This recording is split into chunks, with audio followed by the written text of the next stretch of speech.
Oke, jadi di videonya ini tuh kita mau ngejelasin tentang apa ya? Sebenarnya untuk penjelasan ini sudah berapa kali kita sudah ngelewatin gitu, udah tersering-sering kan. Kita udah pernah dijelaskan pas ketemuan, udah pernah ngejelasin juga.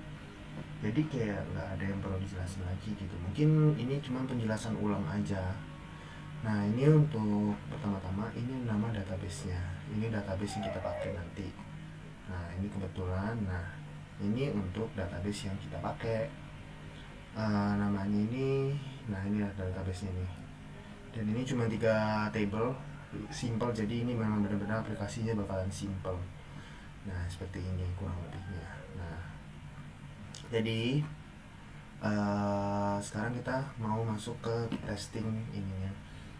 Pertama kita itu perlu yang namanya ini nih, ngecek apakah ini tampilan ini tuh sesuai gitu, masuk tidak. Ini kan namanya backend. Ini backendnya itu kan tentang apa aja nih, router ini untuk get, ini untuk apa segala macamnya kan. Nah, kita hidupin dulu backendnya.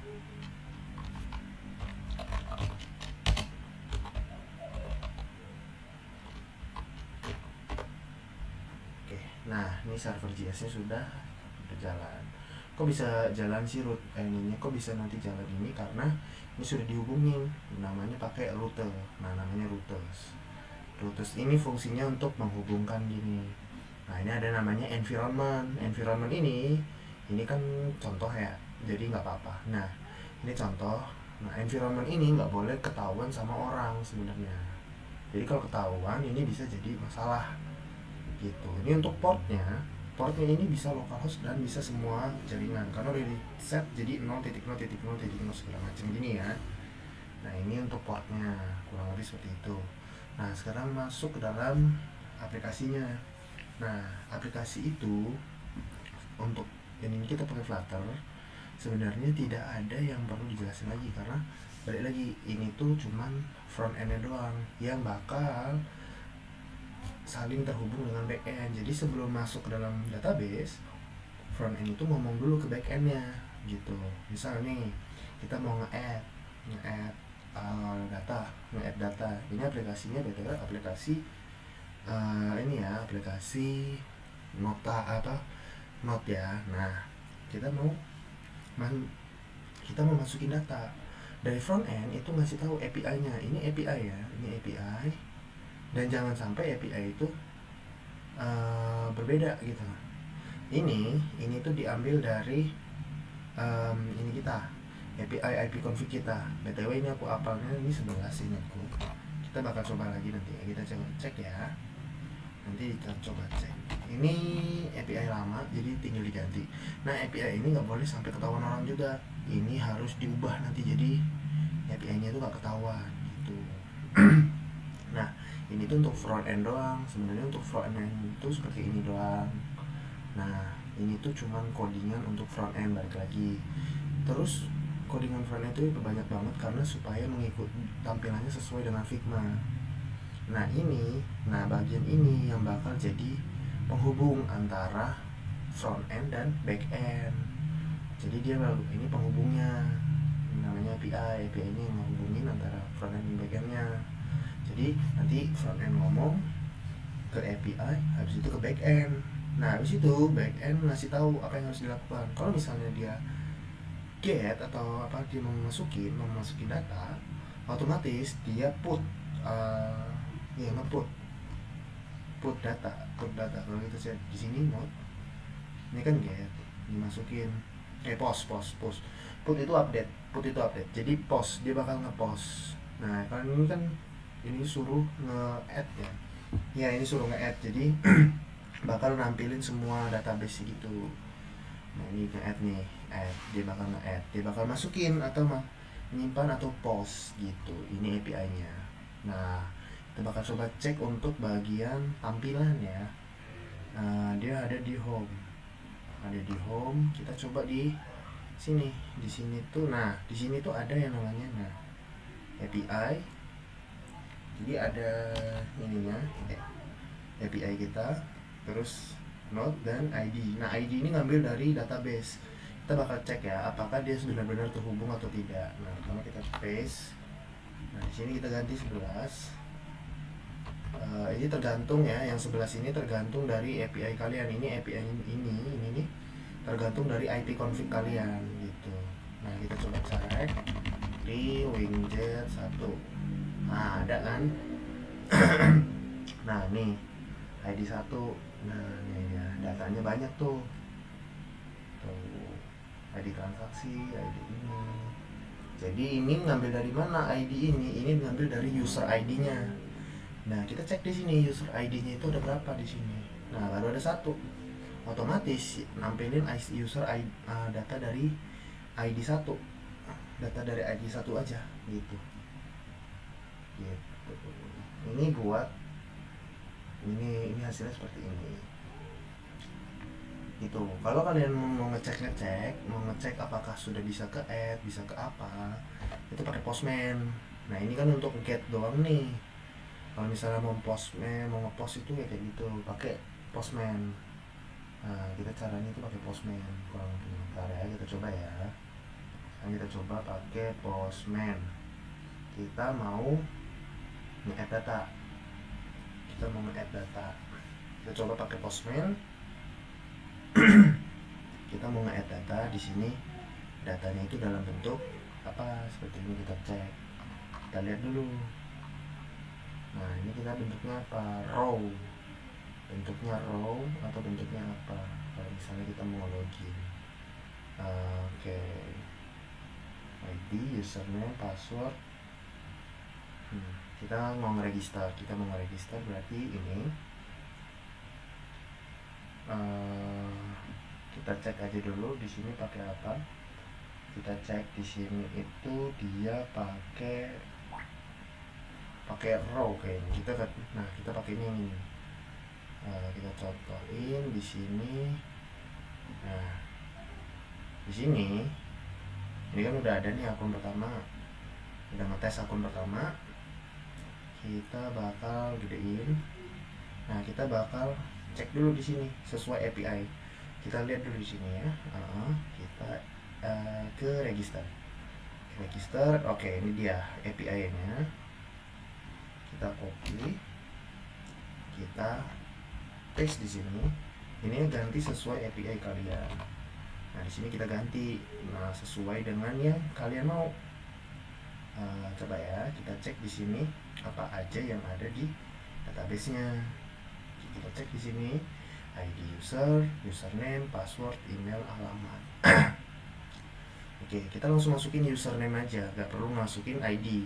Kenapa? Karena ID user adalah auto increment. Jadi dia bakal keisi sendiri. Nah, kita langsung masukin aja username, password, alamat, dan ini username, password. Nah, dia nyarinya ini di row ya. Kita ngetiknya di row. Username, password, email, email,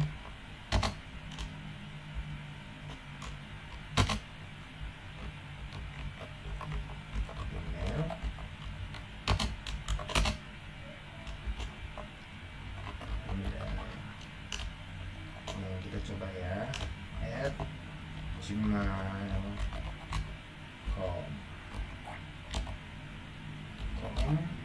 dan yang terakhir itu alamat.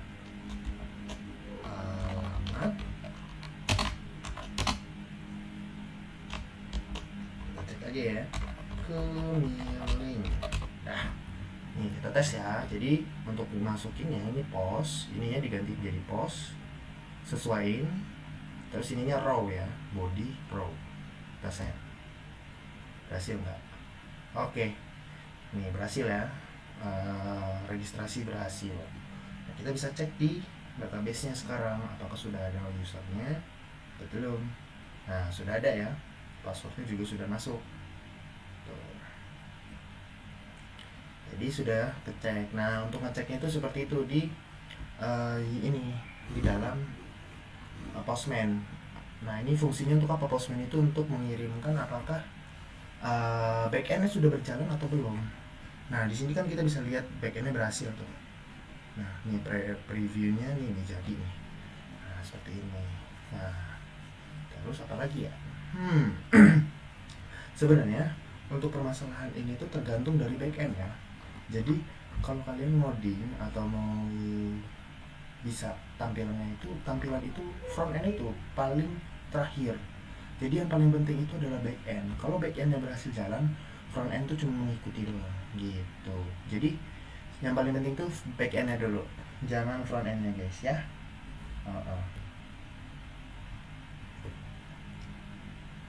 Gitu kurang lebih ya. Oke, sekarang kita masuk kemana lagi ya? Oke, kita sekarang bakal belajar lebih dalam lagi tentang backendnya ya. Jadi di sini backend itu dipisah. Jadi server ini untuk ngehidupinnya doang. Ini untuk menghidupkan. Ini untuk menghidupkan. Ini untuk menghidupkan rute-rutenya atau menghidupkan backend seperti add, post segala macam yang berfungsi gitu. Yang fungsinya itu untuk ngapain aja. Ini kan servernya cuma ngehidupin doang, cuma menghubungkan doang. Nanti yang ke eksekusi itu dari rute. Jadi rutenya itu bakal dieksekusi. Nah bisa dilihat di sini yang bakal ke eksekusi itu apa aja gitu.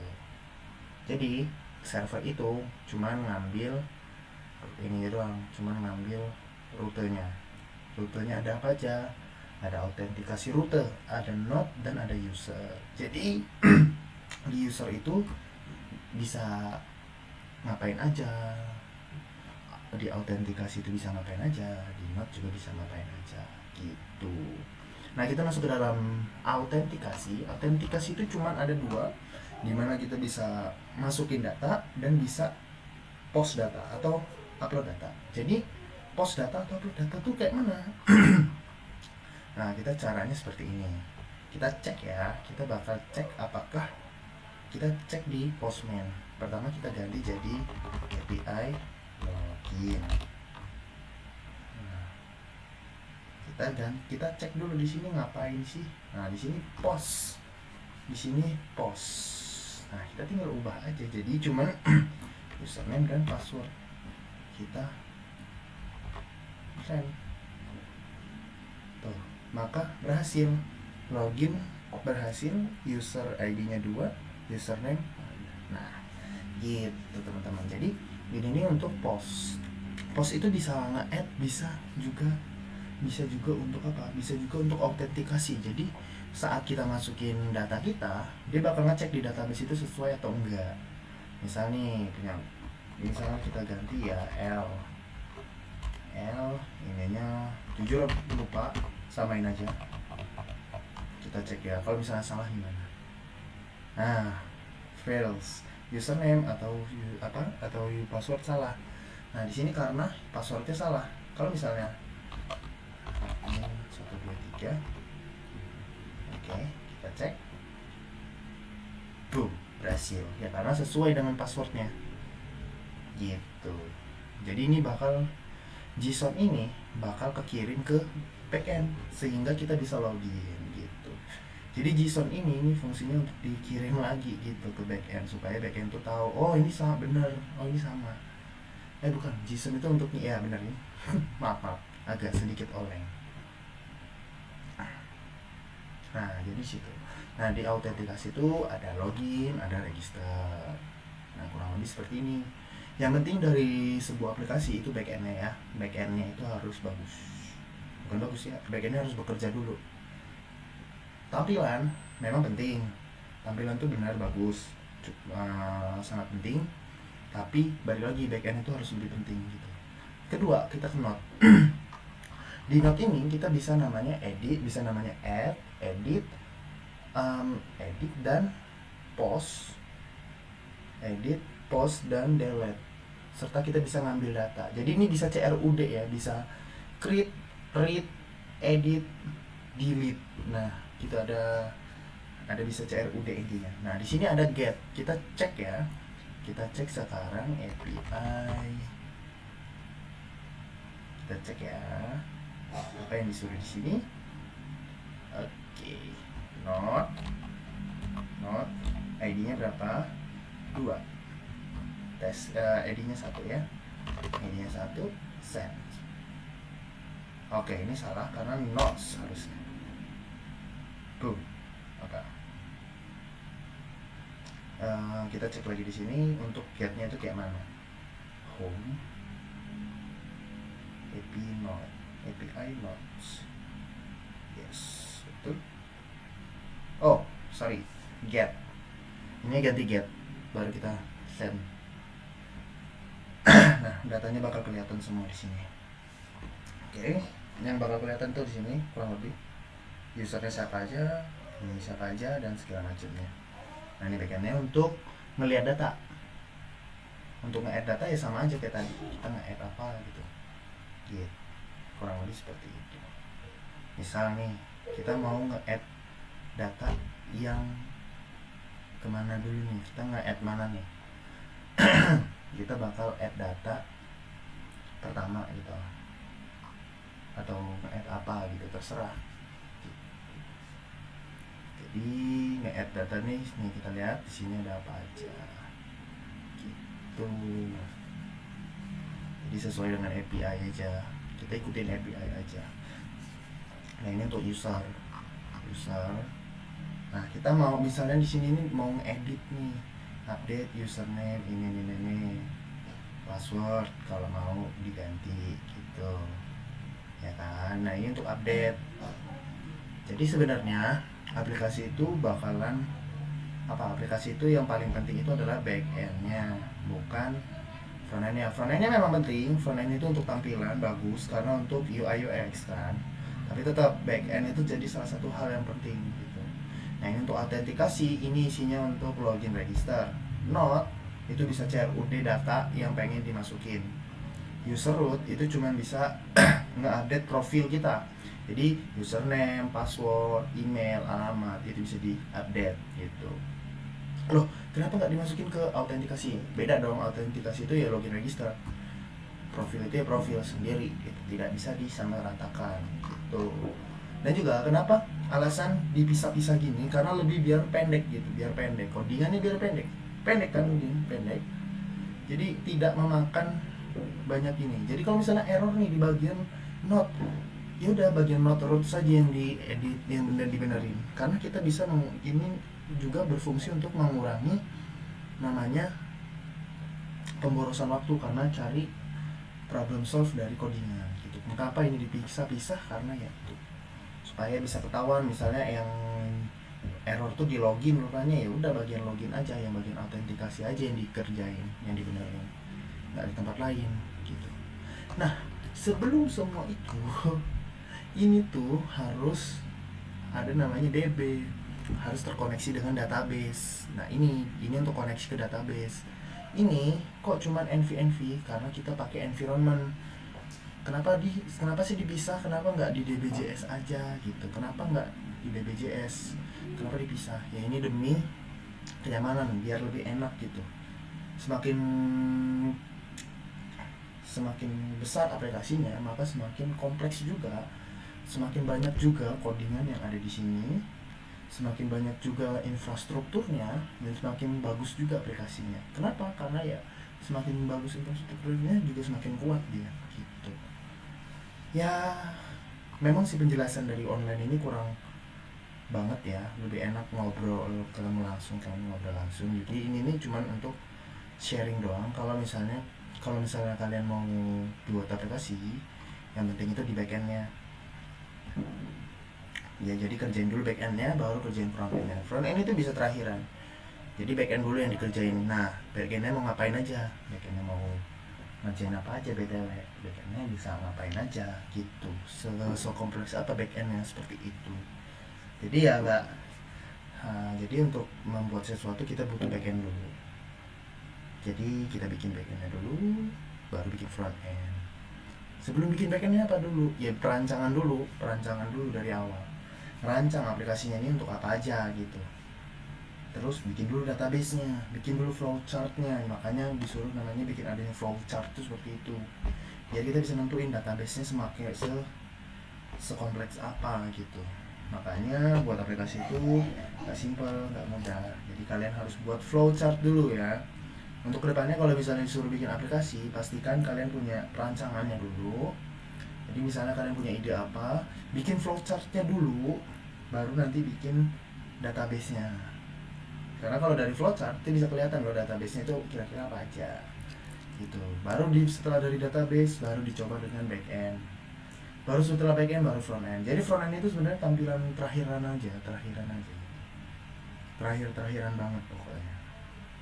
Beda dengan backend gitu. Ya beda dengan backend. Backend itu di step ketiga, keempat gitulah. Sebelum perancangan, flowchart, database gitu. Jadi database dulu, sebelum backend database gitu. Sebelum database itu flowchart, sebelum flowchart itu perancangan gitu kurang lebih ya. Jadi sebenarnya nggak ada yang harus dipelajarin karena semuanya itu sudah dipelajari di awal-awal dan pas ketemu juga sudah diajarin. Jadi nggak ada yang perlu diajarkan lagi. Mungkin memang harus ke arah kita ngobrol langsung, ketemu langsung, kita kerjain ini, kalian yang tanya-tanya gitu. Ini kurang lebih seperti itu aja penjelasan dari gua. Mohon maaf kalau misalnya ada salah kata atau penjelasannya terlalu cepat atau kurang jelas, mohon maaf. Ini online soalnya. Udah, terima kasih.